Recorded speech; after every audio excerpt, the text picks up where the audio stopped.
Excel techno school, Guruvayanakere, Venur. Admission open now. ರಾಜ್ಯದಲ್ಲಿ 2028ರವರೆಗೂ ಮುಖ್ಯಮಂತ್ರಿ ಕುರ್ಚಿ ಖಾಲಿ ಇಲ್ಲ. ನಮ್ದು ಹೈಕಮಾಂಡ್ ಪಕ್ಷ. ಡಿಕೆಶಿಯನ್ನ ಸಿಎಂ ಮಾಡಿದ್ರೆ ಮಾಡಲಿ, ಯಾರಾದರೂ ಆಗಲಿ, ಬೀದಿಲಿ ಹೋಗೋ ದಾಸಯ್ಯ ಆದರೂ ಆಗಲಿ, ಹೈಕಮಾಂಡ್ ಬೀದಿ ದಾಸಯ್ಯನನ್ನ ಬೇಕಿದ್ರು ಸಿಎಂ ಮಾಡಿದ್ರೆ ನಾವು ಒಪ್ಕೊಳ್ತೀವಿ ಅಂತ ಹುಬ್ಬಳ್ಳಿಯಲ್ಲಿ ಸಚಿವ ಜಮೀರ್ ಅಹಮದ್ ಖಾನ್ ಹೇಳಿರುವಂಥದ್ದು.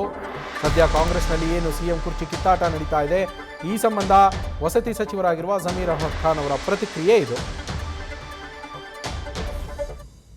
ನವೆಂಬರ್ ಕ್ರಾಂತಿ ಮುಗೀತು, ನೀವೆಂತಿಲ್ಲ ಕ್ರಾಂತಿ ಕ್ರಾಂತಿ ಕ್ರಾಂತಿ. ನಾನು ಆವತ್ತೇ ಇಲ್ಲ ಮಾಧ್ಯಮದಲ್ಲಿ ಜಾಸ್ತಿ ಆಯಿತು. ನಾವು ಕೇಳಿ ಸರ್, ನಾನು ದಿಲ್ಲಿಯಲ್ಲೇ ಹೇಳಿದೆ, ನಾನು ನವಂಬರ್ ಕ್ರಾಂತಿನೂ ಇಲ್ಲ ಪ್ರಾಂತಿನೂ ಇಲ್ಲ. ಈ ಯಾರು ನವಂಬರಲ್ಲಿ ಕ್ರಾಂತಿ ಅಂದವರು, ಅವ್ರಿಗೆ ನವಂಬರ್ ಆದಮೇಲೆ ಬೇದಿ ವಾಂತಿ ಶುರು ಆಗ್ತದಂತ ಆವತ್ತೇ ದಿಲ್ಲಿಯಲ್ಲಿ ಹೇಳಿದೆ. ನವಂಬರ್ ಹೋಯ್ತು, ಡಿಸೆಂಬರ್ ಹೋಯ್ತು, ಈಗ ಸಂಕ್ರಾಂತಿ ಹೋಯ್ತು, ಈಗ ಉಗಾದಿ ಹಬ್ಬಕ್ಕೆ ಕಾಯ್ತಾ ಇದ್ದಾರೆ. ಉಗಾದಿ ಹಬ್ಬಕ್ಕೆ ಕಾಯ್ತಾ ಇದ್ದಾರೆ. ನಾನು ಹೇಳ್ತಲ್ಲ ಸರ್, ನನ್ನ ಅಭಿಪ್ರಾಯ 2028ವರೆಗೂ ಮುಖ್ಯಮಂತ್ರಿ ಕುರ್ಚಿ ಖಾಲಿ ಇಲ್ಲ. ಆ ಕುರ್ಚಿಯಲ್ಲಿ ಮನೆ ಸಿದ್ದರಾಮಯ್ಯನೇ ಕೂತಿರ್ತಾರೆ.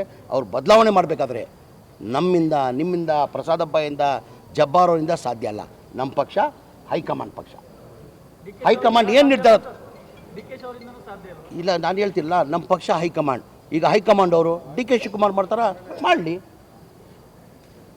ಡಿ ಕೆ ಶಿವಕುಮಾರ್ ಆಗ್ತಾರ, ಆಗಲಿ. ಯಾರು ಬೇಕು ಬೀದಿಗೋ ದಾಸೆ ಆಗಲಿ, ಹೈಕಮಾಂಡ್ ಎಲ್ಲ ನಾವು ಒಪ್ಕೊಳ್ತೀವಿ. ನ್ಯೂಸ್ ಫಸ್ಟ್, ನಿರ್ಭೀತಿಯಿಂದ ನಿಮ್ಮ ಪರವಾಗಿ.